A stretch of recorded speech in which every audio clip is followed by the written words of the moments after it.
کیا جلوہ کربلا میں دکھایا حسین نے، سجدے میں جا کر سر کو کٹایا حسین نے۔ نیزے میں سر تھا اور زباں پر تھی آیتیں، اس طرح قرآن سنایا حسین نے۔ نانا کے دین پر ہر چیز وار دی، کچھ بھی نہ بچایا حسین نے۔ پیارے دوستو، ہم آپ کو 10 محرم الحرام کا ایک ایسا واقعہ سنانے جا رہے ہیں جسے سن کر آپ کے رونگٹے کھڑے ہو جائیں گے۔ 10 محرم کی رات ایک عورت کو اللہ پاک نے اتنی بھیانک سزا دی کہ وہ جانور بن گئی، اور اسی عبرتناک حالت میں اس کی موت ہوئی کہ پانی بھی اسے نہ میسر آ سکا۔ کون سا ایک کام اس نے کیا تھا؟ میری گزارش ہے کہ 10 محرم سے پہلے سب بچیاں، سب عورتیں، مرد حضرات یہ ویڈیو لازمی دیکھیں، اور ثواب کے لیے اس ویڈیو کو اپنے رشتہ داروں، دوستوں میں شیئر بھی کیجیے گا۔ کہا جاتا ہے کہ ایک لڑکی جو کہ اپنے ماں باپ کی ایک لوتی اولاد تھی، اس کے والدین آل رسول کے چاہنے والے تھے، اور جب محرم کا مہینہ آتا اس کے گھر عبادتوں کا اہتمام کیا جاتا، روزے رکھے جاتے، اور اہل بیت اور شہداء کرام کربلا کے ایصال ثواب کے لیے کھانے بانٹے جاتے، شربت پلائے جاتے، غریبوں کو صدقہ و خیرات کیا جاتا۔ غرض کے جو کام اہل بیت کیا کرتے تھے، اسی نیک کام کو اس گھر والے بہت ادب و احترام سے کرتے۔ لیکن وہ لڑکی ان سب چیزوں کو نہیں مانتی تھی، لیکن اس کے والد چونکہ بہت سخت تھے اور وہ بہت عبادت گزار تھے، اس لیے وہ کچھ کہہ نہیں سکتی تھی، اور خاموشی سے نہ چاہتے ہوئے بھی یہ کام اسے کرنا پڑتا تھا۔ جب وہ جوان ہوئی تو وہ بے راہ روی کا شکار ہو گئی، اور ایک لڑکے سے اس کی دوستی ہو گئی۔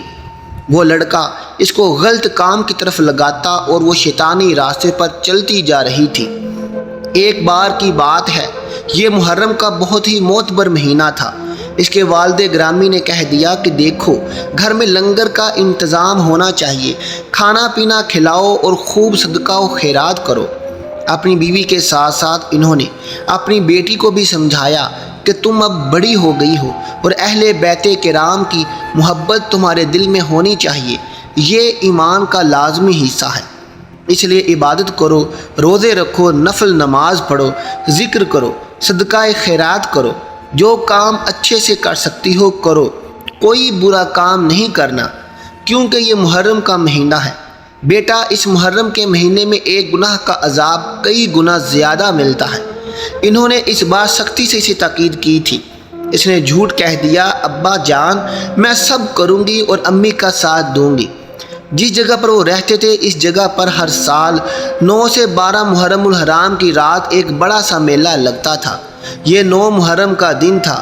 اس کے عاشق نے اسے کہا کہ میں تم سے ملنا چاہتا ہوں، تو کہنے لگی میں تو نہیں آ سکتی، کیونکہ گھر میں بہت زیادہ کام ہے اور میرے ابا بھی بہت سخت ہیں، اگر ان کو پتہ چل گیا تو میری خیر نہیں۔ لیکن وہ لڑکا اس لڑکی کو مجبور کرنے لگا، کہنے لگا کہ آج تمہارے پیار کا امتحان ہے، دیکھتا ہوں کہ تم آتی ہو یا نہیں، میں تمہیں آزمانا چاہتا ہوں، نہیں تو میں اپنی جان دے دوں گا۔ لڑکی نے کہا تو اس نے کہا تم اپنے ماں باپ کو بتا دو کہ تمہیں حضرت امام حسین کا میلہ دیکھنے جانا ہے، اور اپنی سہیلی کے ساتھ تم جا رہی ہو، اس کے بڑے بھی اس کے ساتھ ہوں گے۔ اس کو تو ویسے ہی دل نہیں تھا اچھے کام کرنے کا، نہ عبادت کرنے کا شوق تھا۔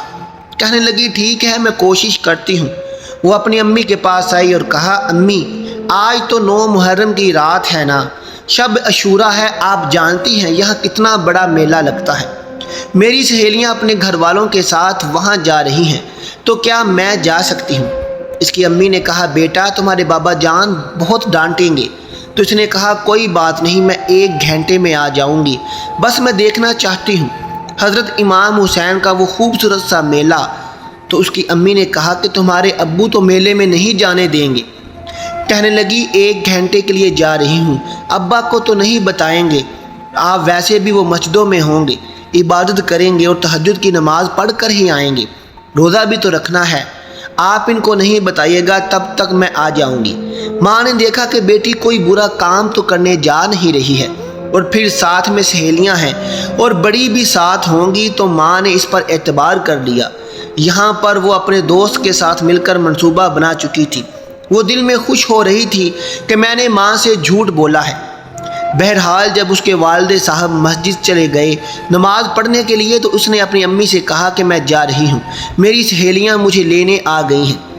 وہ خاموشی سے امام حسین کے میلے کو دیکھنے کے بہانے نکل گئی۔ وہاں پر بہت رونق ہو رہی تھی۔ اس کا عاشق وہیں کھڑا ہوا تھا، اس کا انتظار کر رہا تھا۔ اس غیر محرم لڑکی کے ساتھ وہ باہر نکل آئی۔ وہ اسے لے کر میلے میں نہیں گیا، نہ ہی کسی اچھی جگہ گیا، بلکہ اپنے گھر لے گیا، جہاں پر اس کے بڑے موجود نہیں تھے اور گھر پورا خالی تھا۔ اس لڑکے نے اسے گناہ کی دعوت دی اور وہ بھی منع نہیں کر سکی۔ دونوں نے اس مبارک رات جس میں عبادت کی جاتی ہے، ذکر و اذکار کیا جاتا ہے، قصیدہ گوئی کی جاتی ہے، حضرت امام حسین اور ان کے گھرانے کے پیارے نبی صلی اللہ علیہ وسلم کی شان میں درود پاک پڑھا جاتا ہے، اور جس وقت کی جانے والی عبادتوں نیکیوں کا ثواب کئی گنا بڑھا کر دیا جاتا ہے، اور وہ وقت جو حضرت امام حسین رضی اللہ تعالیٰ عنہ کے نام پر اس نے مانگا تھا، اس وقت کو اس نے ایک ایسے گناہ میں گزار دیا جس گناہ کی بہت ہی زیادہ پکڑ ہے۔ حرام کاری کرنے کے بعد، اس گناہ کو کرنے کے بعد وہ کہنے لگی کہ میں اپنے گھر جا رہی ہوں، میرے بابا آ گئے ہوں گے۔ وہ گھر پہنچی، اس کی ماں نے بولا اچھا ہوا تم آ گئی، تمہارے ابا جان آنے ہی والے تھے، اب جاؤ جلدی سے وضو کرو، نماز پڑھو، پھر عاشورہ کے روزے کے لیے بھی اٹھنا ہے۔ اس کا کوئی ارادہ نہیں تھا کہ وہ کوئی روزہ رکھے، لیکن وہ کہنے لگی ہاں ٹھیک ہے امی، میں جا رہی ہوں۔ وہ اپنے کمرے میں آ گئی اور جاتے ہی سو گئی۔ اسے کوئی عبادت تو کرنی نہیں تھی۔ وہ اپنے بستر پر جا کر ایسے سوئی کہ سحری کے لیے اس کی امی نے اسے جگایا۔ اس نے بہانہ بنا دیا کہ میری طبیعت ٹھیک نہیں ہے، میں روزہ نہیں رکھ سکتی ہوں۔ بہرحال عاشورہ کا دن اس نے گناہ میں گزارا اور اللہ تعالیٰ کو راضی نہیں کیا، بلکہ اللہ کے پیارے نبی صلی اللہ علیہ وسلم کے نواسے سید الشہداء حضرت امام علی مقام کے بڑے دن پر اس نے ایک ایسا گناہ کیا جس کی معافی تو ویسے ہی نہیں ہے۔ زنا تو ویسے ہی حرام کام ہے، لیکن ایسی رات اس نے اتنا بڑا گناہ کیا کہ اس کی پکڑ تو ہونی ہی تھی۔ اسے لگا کہ اس نے جو کچھ کیا ہے صحیح کیا ہے۔ اب اس دن تو اسے پتہ نہیں چلا، لیکن دوسرے دن اسے ایسا لگا کہ اس کے جسم میں قدرے بھاری ہو رہا ہے، اس کے جسم میں کچھ تبدیلی آ رہی ہے۔ پہلے اس نے اس بات پر دھیان نہیں دیا، لیکن آہستہ آہستہ اس کے ساتھ اس کے ہاتھ پیر اس طرح مڑنے لگے جیسے کسی جانور کے ہوں۔ اب اس کے جسم پر بڑے بڑے بال اگنے لگے اور اس کا منہ بند ہو گیا۔ اس کی ماں نے جب اس کی حالت دیکھی تو کہا بیٹی یہ کیا ہو گیا ہے، یہ کیسے ہو سکتا ہے، ایسی کون سی بیماری ہو گئی ہے؟ تو وہ تو کچھ بول نہیں پا رہی تھی، اس کی زبان پر اللہ کی طرف سے تالے لگ گئے تھے۔ وہ صرف آنکھوں سے کہہ رہی تھی، اس کے آنسو بہتے جا رہے تھے کہ میں بہت اذیت میں ہوں، لیکن جو کچھ اس نے کیا تھا اس کی سزا تو اسے ملنی تھی۔ وہ کسی سے کچھ بیان نہیں کر سکتی تھی، اور پھر اللہ تعالیٰ نے اسے دیکھتے ہی دیکھتے ایک ایسا خبیث گندا جانور بنا دیا کہ جس کو دیکھ کر کوئی بھی گھن کھائے۔ اس کا پورا چہرہ جسم سے ڈھک گیا تھا اور بال ہی بال ہو گئے تھے۔ اب وہ مکمل طور پر جانور بن چکی تھی۔ اس کے ساتھ ساتھ ایک اور بھیانک سزا اسے ملی تھی کہ عاشورہ کے دن اس نے اسے کچھ بھی کھایا پیا نہیں جا رہا تھا، اور اس دن سے اس کا کھانا پینا سب بند ہو گیا تھا۔ اگر اسے پانی پلایا جاتا تو وہ پانی باہر اگل دیتی۔ اس کی حالت مردوں سے بدتر ہو گئی تھی۔ اس کی ماں بہت پریشان تھی۔ اس نے اس بات کا ذکر اپنے شوہر سے کیا تو وہ بھی پریشان ہو کے آخر یہ کون سی بیماری اسے لگ گئی ہے، ہماری بیٹی کا علاج ہمیں کروانا چاہیے، لیکن علاج کروانے پر بھی کوئی حل نظر نہیں آیا، بلکہ اس کی حالت دن بدن بدتر ہوتی جا رہی تھی۔ ایک دن اس کے بعد اس کی ماں کے پاس آیا اور کہا میری بیٹی کی حالت کیسے ایسے ہو سکتی ہے، اس نے کچھ تو ایسا کیا ہے جس کی وجہ سے اس کو یہ عبرت ناک سزا مل رہی ہے۔ یہ کوئی بیماری نہیں ہے، کیونکہ وہ ان سے بغیر پوچھے اپنی بیٹی کو اجازت دے چکی تھی میلے میں جانے کی۔ اب میلے میں گئی یا کہیں اور، یہ بات تو ماں کو بھی نہیں پتہ تھی، شوہر کو یہ بات نہیں بتائی تھی، لیکن جب شوہر نے سختی کی کہ مجھے بتاؤ اس نے کیا کیا ہے، ایسا کیا کیا ہے کہ اس کی ایسی حالت ہو گئی ہے، تو ماں نے کہا مجھے نہیں پتہ، لیکن 10 محرم کی رات جب آپ نماز پڑھنے کے لیے مسجد گئے ہوئے تھے اور آپ وہیں پر عبادت کرنے والے تھے، تہجد کی نماز وہیں پڑھ کر اپنے گھر آنے والے تھے۔ تو ہماری بیٹی نے مجھ سے کہا کہ ماں، میں عاشوراء کی رات میں حضرت امام حسین کے میلے کو دیکھنا چاہتی ہوں جو ہمارے ہاں یہاں پر لگتا ہے۔ وہ اپنی دوستوں کے ساتھ جانا چاہتی تھی، دوستوں کے ساتھ ان کے بڑے والدین بھی جا رہے تھے، تو میں نے کہہ دیا اچھا چلی جاؤ، 1 گھنٹے میں آ جانا۔ آپ سے ڈر رہی تھی، اسی وجہ سے میں نے اسے کہا تھا کہ جلدی آنا، اور آپ سے میں نے اجازت نہیں لی تھی۔ یہ ابھی گئی تھی، لیکن جب سے آئی ہے تب سے اس کے ساتھ یہ سب ہو رہا ہے۔ باپ کو بہت غصہ آیا، اس نے کہا ایک تو تم نے میری نافرمانی کی، ایک تو تم نے میری اجازت کے بغیر اسے باہر جانے دیا اتنی بڑی رات میں، جبکہ ہر کوئی بندہ عبادت کرتا ہے، نفل نمازیں پڑھتا ہے، ذکر و اذکار کرتا ہے، تم نے اسے میلے میں جانے دیا، اور پھر اتنی بڑی رات میں حضرت امام حسین رضی اللہ تعالیٰ عنہ کے نام پر یہ باہر نکلی۔ اسے شرم نہیں آئی؟ جو کچھ کیا ہے اس نے اللہ تعالیٰ جانتا ہے، لیکن اس نے جو کچھ ایسا کیا ہے کہ اسے بہت بڑا اس کا عذاب مل رہا ہے۔ بہرحال اب والدین کچھ نہیں کر پا رہے تھے، اس کی حالت دن بدن خراب ہوتی جا رہی تھی، کیونکہ نہ پانی پی رہی تھی نہ یہ کھانا کھا رہی تھی۔ 10 محرم کے دن وہ بھوکی پیاسی تھی، پھر ایک دن اس کی حالت بہت بگڑ گئی، وہ مکمل طور پر جانور بن گئی تھی، اور اسی حالت میں تڑپ تڑپ کر اس کی موت ہو گئی۔ ماں باپ تو رنجیدہ تھے ہی، لیکن افسوس انہیں یہ ہو رہا تھا کہ ہم نے اپنی بیٹی کو روکا کیوں نہیں۔ ایک رات ماں کو خواب آیا، اور یہ خواب مسلسل وہ دیکھ رہی تھی۔ خواب میں دیکھا کہ قبر کی آگ میں وہ جل رہی ہے اور بار بار کہہ رہی ہے ماں مجھے معاف کر دو، ماں مجھے بچا لو، میں نے بہت بڑا گناہ کیا ہے، اب میرے لیے دعا کرو کہ میں اس عذاب سے نجات پا لوں۔ اس خواب کے بارے میں اس کی ماں نے اس کے والد کو بتا دیا۔ ماں کی بات سن کر والد کو بہت دکھ ہوا، اور وہ سیدھا مولوی صاحب کے پاس آیا اور کہا مولوی صاحب آپ مراقبہ کریں اور دیکھیں میری بیٹی کو آخر قبر میں عذاب کیوں مل رہا ہے، اور دنیا میں بھی وہ کیوں تڑپ تڑپ کر جانور بن کر مر گئی۔ مولوی صاحب نے دعا کی اور پھر مراقبہ کیا۔ جب مراقبہ کیا تو کیا دیکھتا ہے کہ وہ قبر کی آگ میں جل رہی ہے۔ جب اس سے پوچھا گیا کہ کیا لڑکی تو نے کیا کیا تھا اس رات کے تجھ پر اتنا عذاب آیا، اس لڑکی نے کہا اس راز کو زناکاری کہا جاتا ہے، بدکاری کی علامت کہا جاتا ہے، میں نے بدکاری کی، میں حضرت امام حسین کے نام پر اپنے گھر سے باہر نکلی تھی، اور میں نے اس رات جس رات عبادت کی جاتی ہے گناہ عظیم کیا، یعنی کہ زنا کیا۔ اللہ تعالیٰ مجھ سے اتنا ناراض ہوا کہ اس نے مجھے بھیانک اور غلیظ جانور بنا دیا۔ میرے لیے دعا کریں، اللہ تعالیٰ مجھے بخش دے۔ پہلے میں اپنے پاس بڑی اچھی اچھی کتابیں اور بکس رکھتی تھی، میں انہیں نہیں مانتی تھی، میرے والدین مجھے کہتے تھے، یہ سب میں نے کیا، اور اللہ تعالیٰ نے مجھے ایسی سزا دی کہ میں قیامت تک اس سزا میں رہوں گی، اس عذاب میں رہوں گی۔ خدا را میرے لیے دعا کریں کہ اللہ تعالیٰ مجھے معاف کر دے۔ لیکن معافی اب کیسے ملتی؟ اسے تو اس آگ میں جلنا ہی تھا، کیونکہ اس نے ایک ایسی ہستی کے نام پر گناہ کبیرہ کیا جس ہستی نے نانا کے دین کو بچانے کے لیے قربانیاں دی، نانا کے دین کو بچانے کے لیے اپنا سر کٹوا دیا۔ پیارے دوستو، ایسا ہی ایک چھوٹا سا سچا واقعہ آپ کو بتانے لگا ہوں، بلکہ اپنی آپ بیتی سنانے لگا ہوں جو کہ بالکل سچا ہے۔ اگر آپ کے پاس ٹائم ہے تو پلیز سن کر جائیے گا۔ محرم الحرام کے دن تھے، ایک گاؤں میں ایک غریب گھرانہ رہتا تھا۔ ان کی ایک 15 سالہ بیٹی تھی۔ اس کی ماں تو باہر محنت مزدوری کرتی تھی، لیکن وہ گھر میں اپنے بچوں کو ٹائم نہیں دے پا رہی تھی۔ گھر کی ذمہ داری اس 15 سالہ بچی پر تھی۔ وہ بچی اسکول بھی جاتی اور اپنے بہن بھائیوں کو کھانا بھی بنا کر دیتی اور گھر کے کام بھی کیا کرتی تھی۔ جب اس بچی کو 9-10 محرم کی رات اسکول سے چھٹیاں ہوئیں تو اس نے سوچا کہ میں گھر کی صفائی کر لیتی ہوں، اور دھونے والے کپڑے بھی کافی جمع ہو چکے ہیں، انہیں بھی دھو لیتی ہوں۔ اس سے ماں نے لاکھ سمجھایا کہ بیٹا 9 محرم کو پانی ضائع نہیں کرتے، اللہ پاک گناہ دیتا ہے، لیکن وہ لڑکی نہ سمجھ تھی، اسے ان باتوں کا علم نہیں تھا۔